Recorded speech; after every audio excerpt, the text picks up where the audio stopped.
to the channel number one Astrologer Vaastu by Dr. Satya. Today I'll be talking on one of the hottest topic going these days. A lot of rumor, a lot of rubbish. After the FIFA World Cup prediction of astrology, which went 100% correct for Messi and Argentina from Dasha chart, Navamsha chart, Lagna chart, Shan Kundli, Chandra Kundli, Bhav Chalit.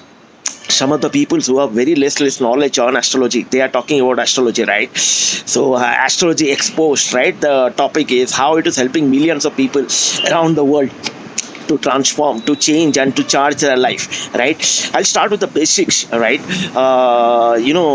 If you believe in the God, right, Almighty, either God Almighty or whoever it is, right, Hindu, Muslim, Christian, Sikh, Shai, right, any religions, right?